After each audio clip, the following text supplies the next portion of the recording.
Yes, this time for Africa. So they just concluded AFCON. There've been a lot of drama, stealing of towels, referee having controversial calls, and the coach of Senegal, Papitio, asking them to leave the pitch. I mean, it's a whole lot of drama. And so moving on from that drama, let's look at the game. For me, this AFCON finals is by far the most tactical AFCON game I have ever watched in my entire life. For so many reasons, I kept seeing structures upon structures, patterns upon patterns. And when it comes to these two managers, when it comes to Walid Regragui and Paptio, I feel like these guys are underrated. It was a very strong tactical battle. But a lot of things happened in that game. But what I'm particularly interested in is Senegal's ball progression versus Morocco's defensive block. Let's remember that this man is known for being very defensive and how compact he was. And how compact Regragui has led Morocco to be the only African team that finished as semi-finalists in the last World Cup. They won Spain and they sat deep, dragged Spain into the penalties and won them. They won Portugal as well, and it was pretty much a game where they were very compact. And so in this game, they set up in a 4-1-4-1 structure, which means the very first line of pressure was one. And when we are saying that the very first line of pressure was one for, what it means is that the other one is just one guy in the midfield and the other for the defensive line. So there is one guy in the midfield between the first four and the last four.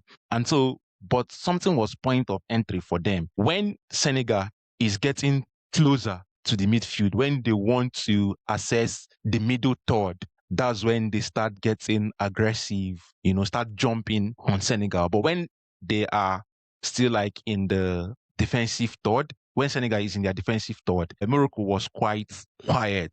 There was still pressure with the one man they kept in front, but it wasn't so intense until Senegal tries to get into the middle third.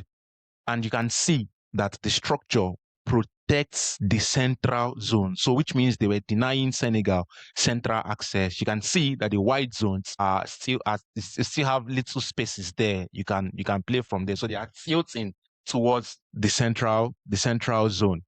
The question is, I want to ask a question. Why would they be protecting the central zone? And why would Senegal be insisting, wanting to access the central area? But sometimes also when Senegal were back, because they want to pull them, back to have space between their center backs. That I'm talking of Senegal now. Senegal center backs and Senegal's forward. They want that vertical space to be open so that they will have space to play. And so when you see them dropping deep like that, inviting Morocco to come and press, they are looking for space. It is one way to create vertical space. So back to the question, why would teams be so interested in attacking the central area? Let's listen to one of the elite managers.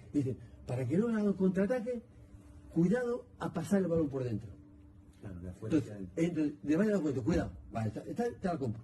Entonces, si no quieres esperar por dentro, la pases fuera. Pero es imposible jugar bien si el balón no pasa por dentro. Claro, sí. Imposible. Tú puedes ganar, igual. Pero todas las recepciones de la gente de delante, cuando el balón viene por dentro, vienen perfiladas. Todas vienen así para atacar. Cuando vienen sin pasar por el medio, todas vienen frontales, con el defensa aquí, donde tú no tienes nada que hacer. Al riesgo de perderla, si la pierdes... Coach has to make a decision. So the question is, what decision do you make when you want to crack a block? There are a few ways to crack a block. You can play outside the block, that is trying to avoid the block. And that's what Moscow was asking Senegal to do. We don't want you to come to the central area. We've left space for you in the wide areas, so you can as well attack the wide areas. And there is also playing over the block.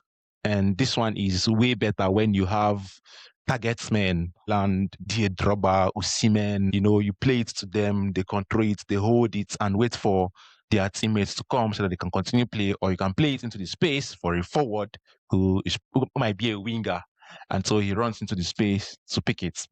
One other way to crack a press is to play through the press, and this is by far the most difficult way to go about it. This was what Walid Regragui of Morocco didn't want Senegal to do. But there were few things that happened during the build-up, including, you can see the block there. It was difficult for them to play through. Morocco was so compact that when they jump, they run back into where they are coming out from, because they don't want you to occupy that space or play through that space. Senegal too tried to use rotation. You will see Mane trying to drag Hakimi out of position so that Malik can run to the back. Hakimi stayed put. He didn't even flinch. He didn't even move with him. That's how compact they are. So they did a lot of things to try to pull Morocco out of their different positions. It wasn't pretty much easy for them.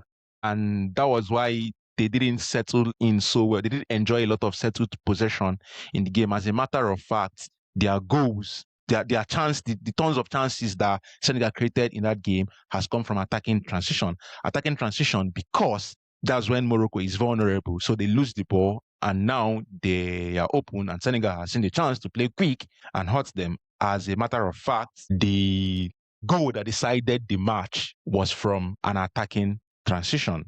So that tells us that Morocco was so compact that Senegal didn't really enjoy a lot of settled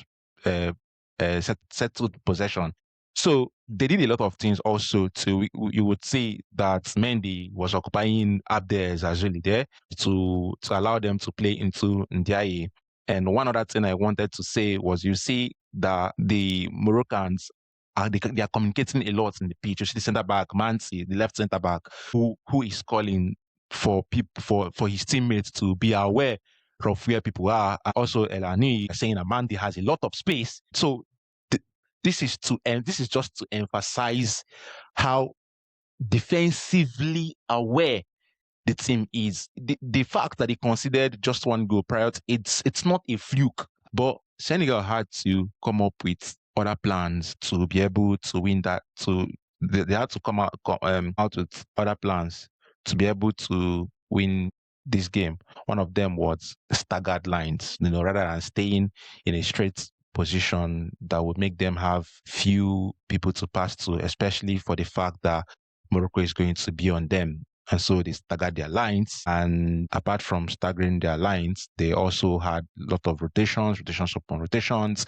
They got more bodies in the line, which led to positional or say structural superiority. And speaking about structural superiority, it's a large concept in football that we can explore on a very good day. And so qualitative superiority has to do with a mismatch. So you put a Lionel Messi and a guy who cannot really even defend one versus one, or you put a Doku, a Vinicius, and the defender who can really defend 1 versus 1, then there is a qualitative advantage there because there is a mismatch. And the other one is the popular one, the numerical advantage, where you have more numbers than the numbers of another team on a particular spatial location on the pitch. And so I also observed that they had ways that they manipulated the Moroccans block to have success, to stay. Even at that, Moroccans were still very compact, but they did what they could to stay in the game.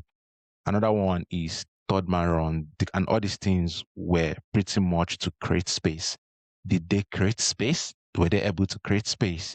And so a lot of things were interesting in this game. You will see that it's still talking about how they would jump out and also like go back to where they are coming from. But look at Papetio, Senegal's manager.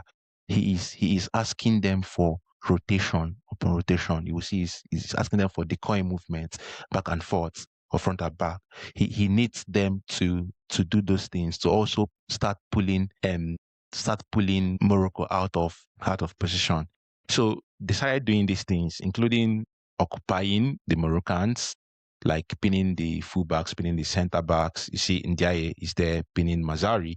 He's not wide, he's inside so that Mazzari cannot go there, so that he can create space the right area. You see rotation too, which Lamine Camara of Senegal was doing a couple of those rotation. Now the manager has requested that, so it was rotations upon rotations. There, the Moroccan midfielder is casting a shadow, so you can't really pass to Lamine Camara.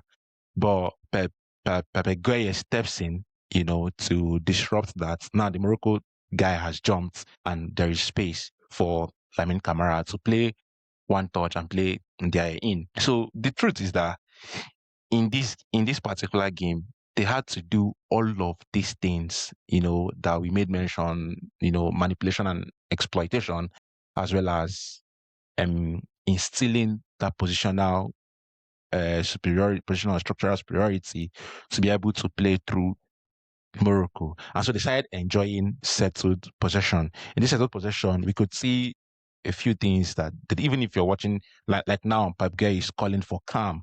He's calling the team should be calm. So you could see ball circulation, you can see patience, you see triangles all over the pitch, you see movements, you see staggered lines. This was how Senegal was really, really able to achieve success and stay in the game and move the block, disrupt the block rather than just going long and not being patient, because that's what Morocco wanted them to do. So having enjoyed this finals, Senegal's ball progression versus Morocco's defensive block, I have a very big question, the food for thoughts. What do you think would be one impact of considering the level of football that we saw in this AFCON? Are there going to be surprises? Is Morocco going to get to the semi-finals again? Are they going to surpass it?